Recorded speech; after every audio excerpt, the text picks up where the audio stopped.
day 4. The two main ideas that I want to talk about are communication and control.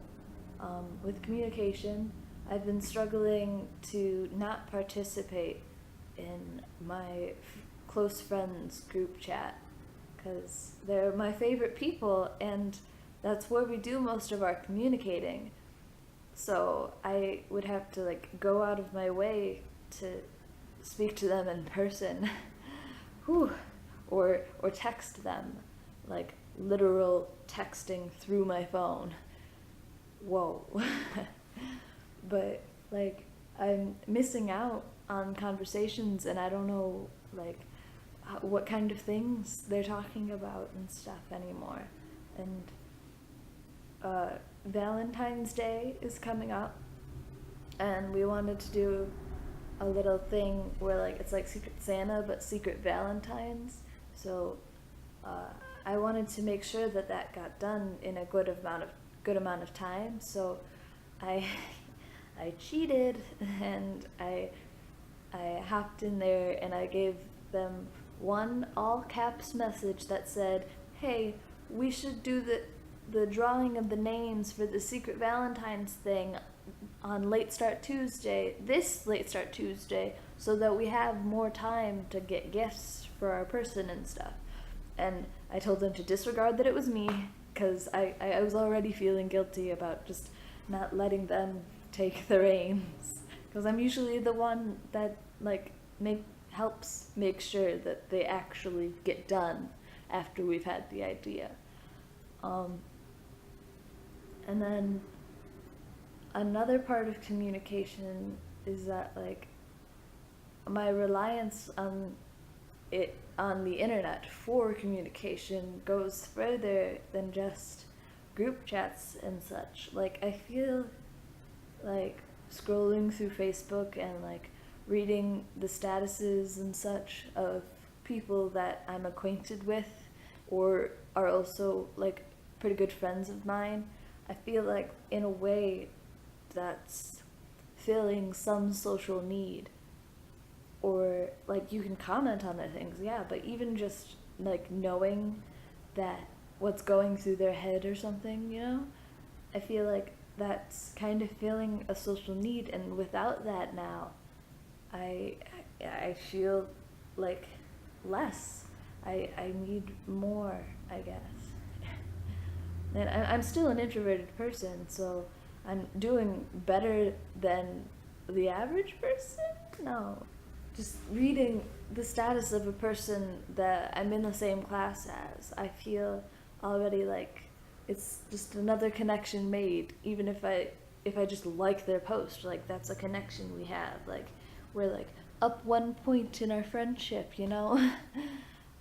With the control part of it, it kind of the same thing with Facebook. YouTube kind of gave me that communication too, I guess, because I would watch people who vlog and such, and they would show me their life, and I would love it because they're such interesting people. And it's when a person's talking to the camera and they address you guys and all that kind of stuff, that's communication for me. It's filling my social need, and without that I feel like I have less and I want more, but I'm a pretty shy person when it comes to improving relationships other than with my close friends, because those relationships are already pretty darn solid.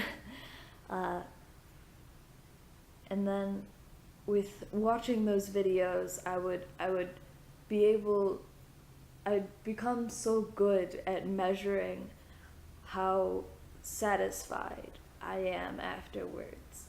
Because yeah, I could do it for hours, but there's times where I don't feel like sitting still and staring at the screen, or I've given up a few YouTubers. I'm still subscribed, but the only way I pay attention to them now is reading the titles of their videos and such. Unless I'm extremely interested, I won't watch their video. but I still care about those people. And it's like a whole nother community that I'm a part of, and now I've just been ripped from it temporarily. And it's kind of pathetic to say, but a piece of me is missing. Oof. And then another part of that with the YouTube and the watching videos and stuff is I could get satisfied and like be able to measure that, and now I have these like new things that I'm not used to being able to have time to do, like doing homework. Like having a lot of time to do homework instead of like this chunk. I have these chunks all over, and I can do other things in between, kind of stuff.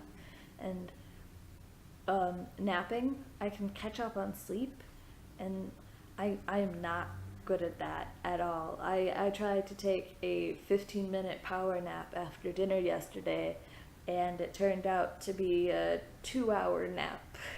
And I woke up like past my bedtime. That was not good. So like what I'm trying to say is I have less control over how to use my time now, because I had a routine when I had a procrastinator's routine.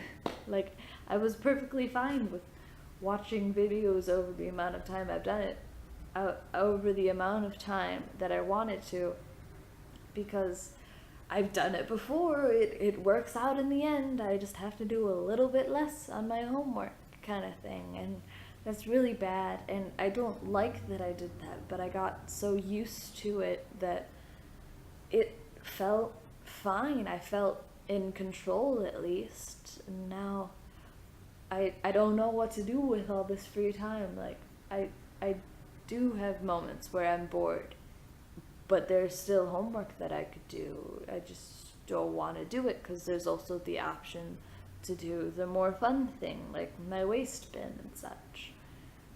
And speaking of my waste bin, I feel, I haven't confirmed it yet, but I think I might have like prematurely already created a coping mechanism before we even started the experiment. Because I had the idea like a few days after we got together on this topic, and I think my brain was just like freaking out about like, what are we gonna do with this free time and stuff. And I got my license recently, so I really wanted to like have an excuse to go out. So it clicked, and it might be a kind of pathetic coping mechanism. But I'm not saying it's completely bad. Like everybody needs one, and mine's like really helpful to me. It's getting in touch with my artistic side, and it's letting my mind be free, and it's nice. So like coping they're good. The lack of communication available, I've definitely been feeling, and I've also been feeling the lack of control over what to do with all this free time.